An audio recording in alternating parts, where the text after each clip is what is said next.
Je voudrais encore vous remercier de cette rencontre que nous avons eue dans notre lycée.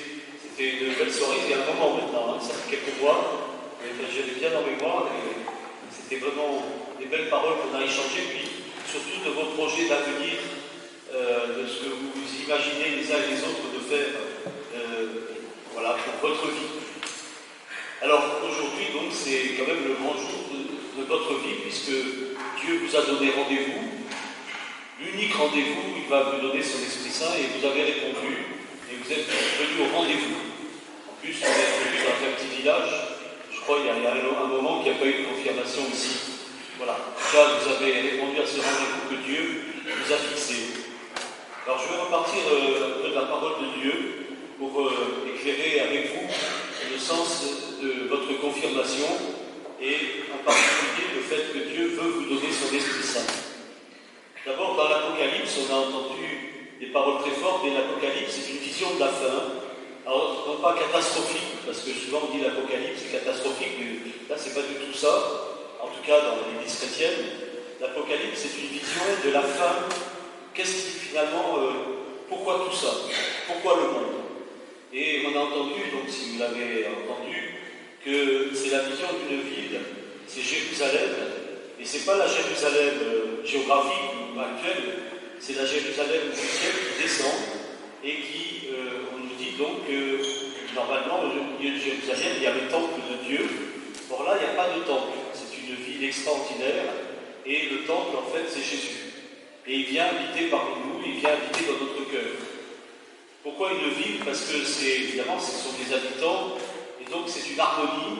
Un jour, ça c'est le rêve de Dieu, que les êtres humains soient dans une harmonie et qu'on fasse une belle harmonie entre nous. Ça c'est la première chose, donc ça, on sait que c'est ça que Dieu veut, et eh bien, aujourd'hui, malheureusement, on voit que ce n'est pas le cas.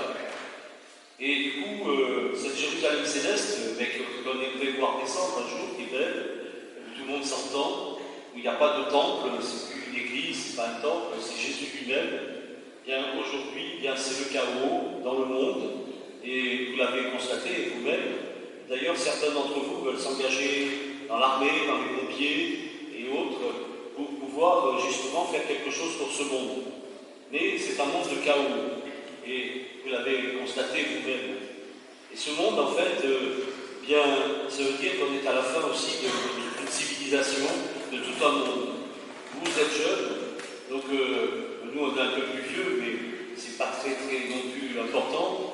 Mais c'est un monde en fait qui a duré quand même depuis plusieurs siècles, depuis le Moyen-Âge, et puis surtout ensuite la Renaissance, et puis ensuite le siècle des Lumières, et puis l'Europe, et puis le monde, les États-Unis, la Russie, etc. Mais voilà, tout ça c'était à peu près stabilisé. Nous-mêmes on a cru qu'il n'y avait plus de guerre en Europe, et puis voilà que tout ça s'écroule.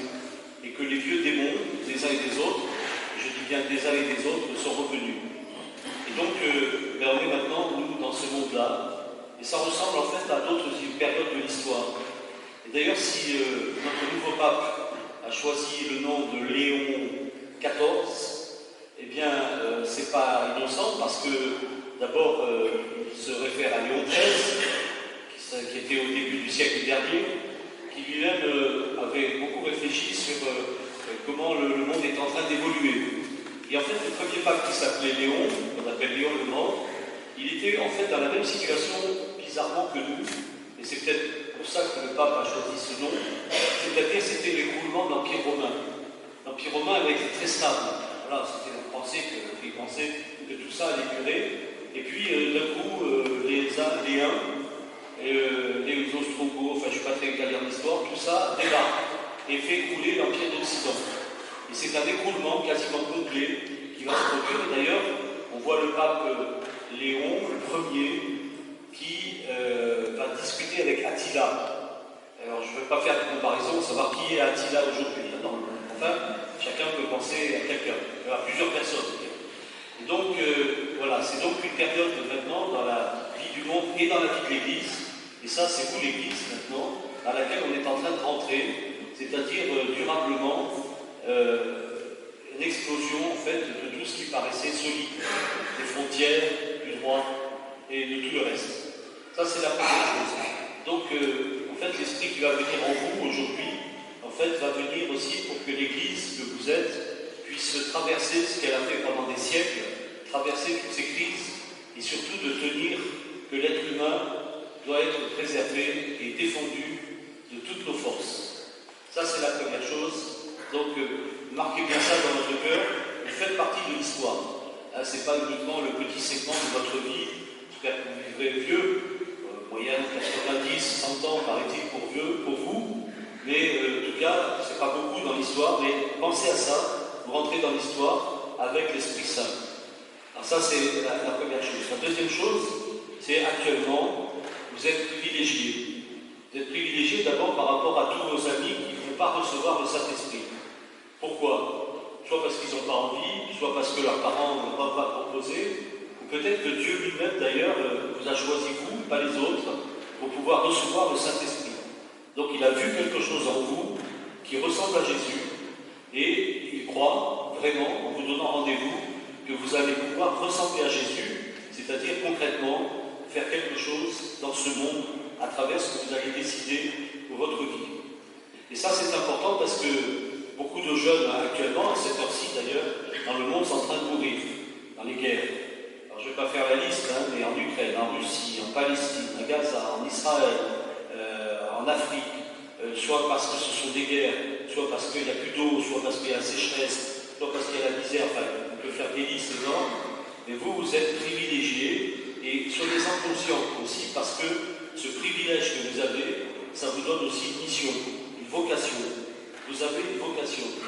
Si Dieu vous a choisi, alors ça c'est à vous de savoir pourquoi. Alors je ne connais pas suffisamment, mais il a vu quelque chose en vous sur quoi il veut compter. Et à partir de vous et avec vous, il veut faire quelque chose. À partir de ce privilège que vous avez, décidez quelque chose pour votre vie qui soit à l'image de Jésus. Parce qu'il n'y a que lui qui peut changer quelque chose dans le monde. Il ne force pas. C'est quelqu'un, Jésus, qui ne n'oblige pas. Mais quand on l'accueille, comme il veut venir en nous, il nous l'a dit tout à l'heure, eh bien, avec nous, il veut faire quelque chose de grand. Et pour cela, il va vous donner tout à l'heure son Saint-Esprit. Tout simplement son Saint-Esprit. Alors, en France, actuellement, il y a énormément de jeunes comme vous, quand on fait alors pas beaucoup en quantité, mais énormément quand on fait la somme, qui sont en train de dire, moi, je veux suivre le Christ. Bizarrement, d'ailleurs, leurs parents, la plupart, ne sont pas des chrétiens. Ce sont des gens qui ont été peut-être au catéchisme et qui ont tout laissé tomber eux-mêmes parce que c'est la vie. Mais il se passe quelque chose avec votre génération qui est extrêmement fort et intéressant. Et du coup, maintenant, le Saint-Esprit que vous allez recevoir, je vous le répète, vous donne une mission, une vocation. Ce n'est pas uniquement parce que vous êtes sympathique et que finalement, oui, ça vaut le coup, mais surtout, il a vu donc quelque chose en vous qui vaut vraiment la peine de recevoir son propre esprit. Alors, demandez-vous, quelle est votre vocation? Alors déjà, votre métier, vous avez déjà des idées. Et votre métier, ça ne suffit pas. Qu'est-ce que vous allez faire de votre métier? Qu'est-ce que vous allez en faire? Et donc, je sais que certains déjà ont bien projeté, et les autres, eh bien, regardez bien. Maintenant aussi, laissez-vous déplacer, parce que parfois, on a choisi un métier, et puis finalement, Dieu, avec ça, il fait quelque chose d'un peu nouveau. Rappelez-vous de Saint-Pierre qui pêchait au bord du lac, tranquillement. Il n'avait rien demandé à personne, petite entreprise de poissons, et il pêchait des poissons. Eh bien, Jésus passe et dit, tu sais pêcher des poissons, tu pêcheras des êtres humains. Tu sais pêcher, ça tu le feras toujours dans ta vie, tu pêcheras des êtres humains. Vous qui voulez sauver, vous qui voulez défendre les autres, eh bien, demandez-vous, qu'est-ce que Dieu veut faire avec ça? Est-ce que c'est sauver uniquement des êtres humains? Est-ce que c'est uniquement se battre contre les uns et les autres? Ou est-ce que c'est quelque chose de plus important? Voilà, donc je vous propose simplement d'y réfléchir, et puis maintenant, de vous dire qu'est-ce que Dieu veut, et à quoi est-ce qu'il m'appelle. Donc ne vous braquez pas uniquement sur ce que vous avez choisi, mais regardez bien aussi qu'est-ce que Dieu veut pour vous. Et il voudra que le meilleur. Amen.